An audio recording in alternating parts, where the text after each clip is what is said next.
Coming to the final class of this series of 15 questions of general aptitude for the GATE 23 exam, we look at three very important topics of quantitative aptitude: permutation, combination, probability, and geometry. Lastly, there is a nice icing on the cake in the form of a verbal ability question. So let's start by solving the questions. The first question is on your board. Pause the video, give it a good try. This is a NAT type question. I have not given you options. So whatever you do, you need to be very confident about the solution. And after that only play the video and cross-check with the solution that we are going to discuss. The number of ways of distributing 20 identical balloons among 4 children such that each child gets some balloons but no child gets an odd number of balloons is what? Right? So we have n identical items to be distributed among r distinct people, and the condition is that each one should get some balloon but no child should get an odd number of balloons, right? So we know how what the formula is for n identical items among r distinct people, right?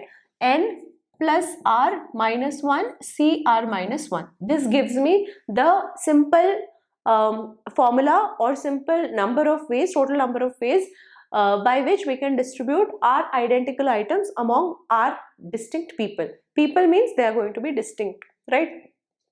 However, in this particular question, there is conditions. So how do we go about this question?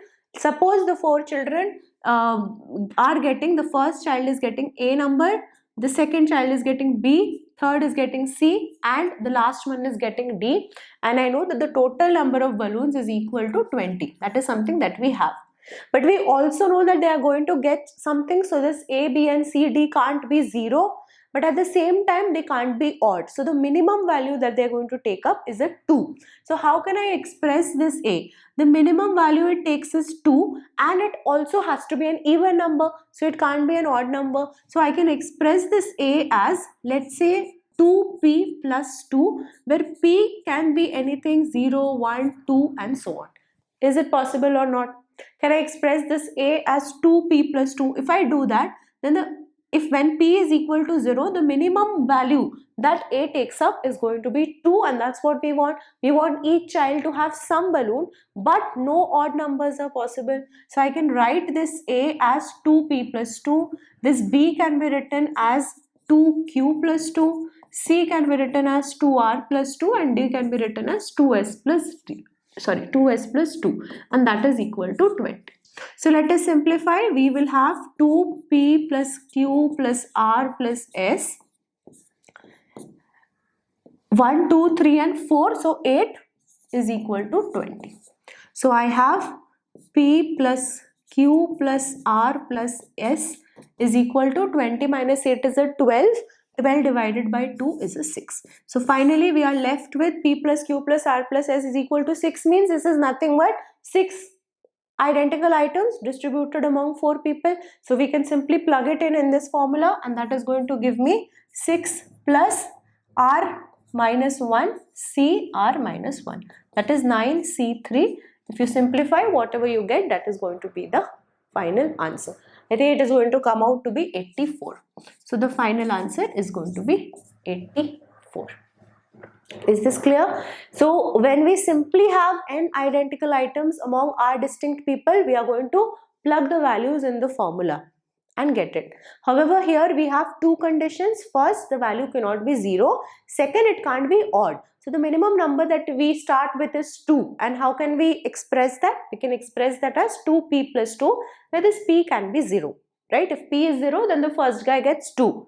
That is acceptable to us. So that's how we are expressing. A is being expressed as 2p plus 2, 2q plus 2 and so on. If we simplify, we are going to get this p plus q plus r plus s equal to 6. Remember here, p, q, r, s, all of them can take up the value 0, because if these values are 0, then that does not mean that a, b and c and d are going to become 0, right? So once I have arrived at this expression, I think we can plug in the values here and simply find out the answer. So very simple question of permutation and combinations, but quite frequently tested in examinations. Let's move on to the next topic for today, probability. Today I want to discuss a very simple question of probability, but of a type that we commonly see in competitive exams. So you should be able to solve this type of question. Question is on the board. Pause the video, give it a good try, and then play the video. A and B take part in a duel. A can strike with an accuracy of 0.6. B can strike with an accuracy of 0.8. A has the first shot, post which they strike alternately. So what is the probability that A wins the duel? The options are 7 by 10, 11 by 17, 15 by 23 and 8 by 11.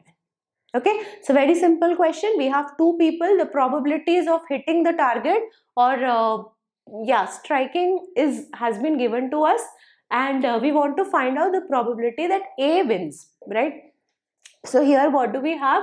A can strike with a probability of 0.6, means the probability that A hits is 0.6. So if A misses, what is going to be the probability? It is simply going to be 1 minus this, so it's a 0.4. Similarly, if B hits, the probability is 0.8. But what is going to be the probability that B misses? It is going to be 1 minus this 0.8, that is 0.2. So this is something that we start with. What has been given? A has the first shot, so the first shot is by A and they strike alternatively. And what is the probability that A wins the duel, right? So we want to find out, the ultimate objective is that A wins. So the first case is, suppose A hits the target, right? So he takes the first shot and he hits the target, or whatever, he strikes the target, whatever the game is. So the probability of A hitting, we know, is 0.6. So that is the first kind of a scenario that we have. Case 1, we can say. Case 2 is going to be, suppose A misses, right? A misses, but B hits. Suppose A misses and B hits. But if B is going to hit, then the game ends and B wins. But we don't want to find that probability. We want to only consider cases where A is winning.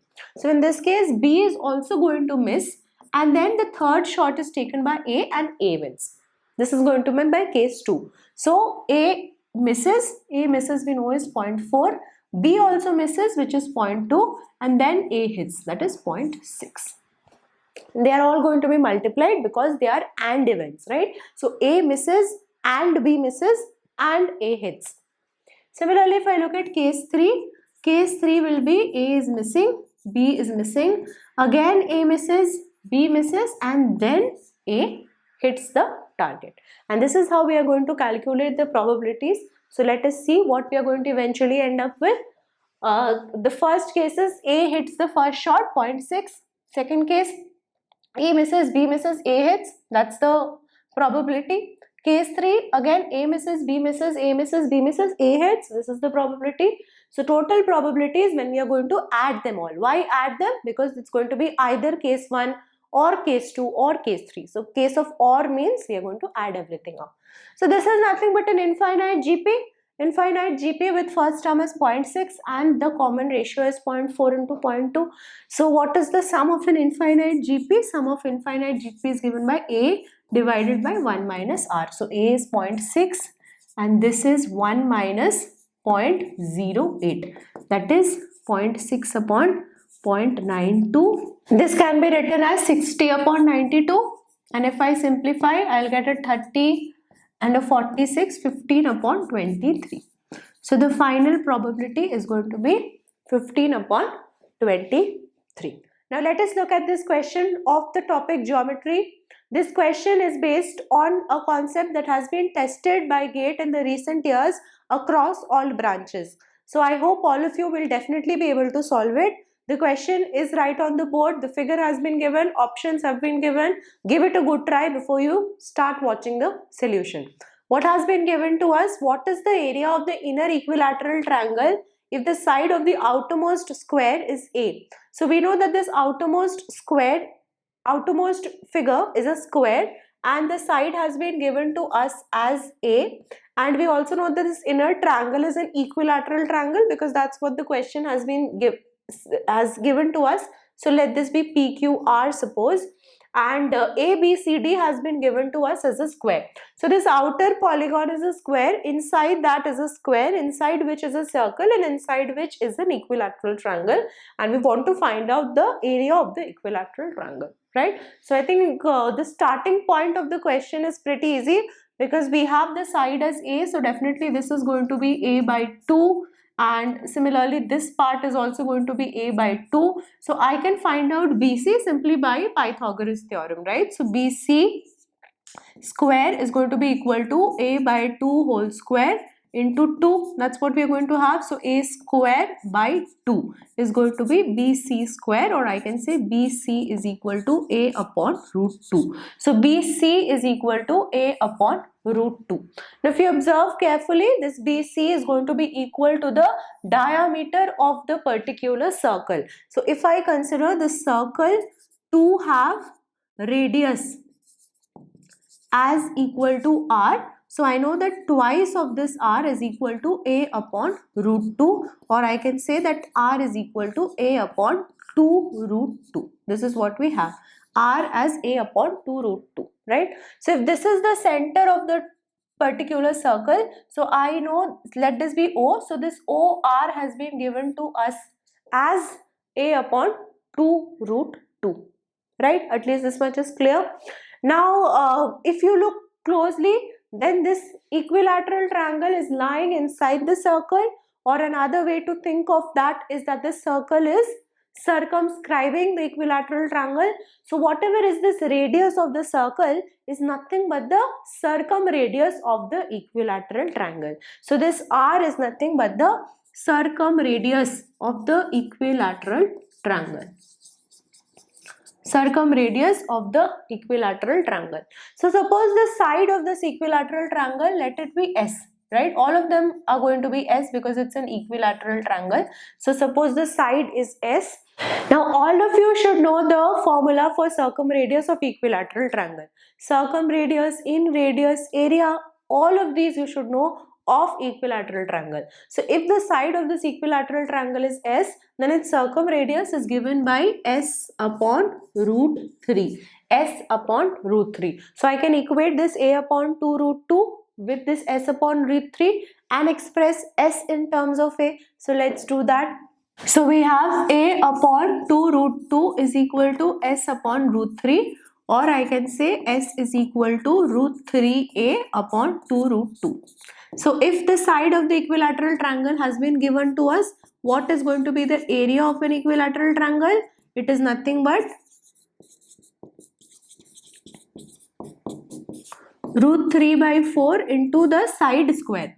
Root 3 by 4 into the side square. So that's going to be root 3 by 4 into root 3a upon 2 root 2 whole square. And that's all that we want to find in this question. So this is a root 3 by 4. This becomes a 3a square. This becomes a 4 into 2. So 3 root 3a square upon 16 into 2, 32. The final area of the equilateral triangle is 3 root 3 upon 32a square. That is nothing but option number A. So you should know all the expressions of equilateral triangles. They are very frequently tested, and if you know the formula or if you know the expression, then you will be able to do the question in half the time. Otherwise you will have to sit and derive what this radius is going to be, which also you can do. You can first drop a perpendicular here, then this is going to be 30 degree because this is 60 degree, then this is going to be S by 2, this is the radius, then you have to find out cos 30, then find out what is the expression of S in terms of R. So that to avoid that, just remember what the formula of circumradius, in radius, area, etc. of equilateral triangle are, and you will be definitely able to save some time in the examination. So finally, we are at the last question of this series. It's a very simple sentence correction question, and I hope all of you will get this right. Pause the video and give it a good try. Which of the following options should come in place of the underlined phrase in order to make the sentence grammatically correct if required? Annabelle's smoking habit has done seriously and potentially fatal damage to her lungs. So we want to replace the underlined phrase has done seriously and potentially fatal damage with one of the given options, right? So which one is it going to be? Has done seriously and potentially fatal damage, as is, did damage that is seriously and potentially fatal, damaged serious and potentially fatal, or potentially fatally, has done serious and potentially fatal damage too. So in this type of a question, what is being tested? The concept of parallelism is being tested here. So Annabelle's smoking habit has done seriously is an adverb, and then after and we have potentially fatal, which is nothing but an adjective. So I want both of these to be adverbs, or I want both of them to be adjectives. That's what parallelism means. So you need to maintain the same form throughout the sentence, right? So either you say has done serious and potentially fatal. So serious is going to be the adjective of seriously, or you say potentially fatal, you convert it into an adverb. Potentially fatal cannot be converted into an adverb, so we have to convert this seriously into an adjective, and we will be stuck with serious, right? So that's going to give me the correct sentence. Annabelle's smoking habit has done serious and potentially fatal what? Damage to our lungs, right? So option D is the correct answer. Damaged, serious and potentially fatally, this makes no sense, fatally makes no sense. Did damage, that is seriously and potentially fatal, has the same error as in the original sentence. Had it been did damage, that is serious and potentially fatal, it would have been correct. And this again is incorrect because seriously and potentially fatal do not go hand in hand. Right? Here is the practice question for you. It's a question of geometry and the figure has been given, options have been given. Pause the video and give this question a good try, and whatever answer you get, leave it in the comment section below. So this brings us to an end of the questions that we discussed. We have discussed questions of different topics and I've kept the level easy to moderate, and hopefully these questions have given you that kick to prepare general aptitude or solve questions of general aptitude if you have not started till now. Thank you so much for watching, and I wish all of you the very best for the examination.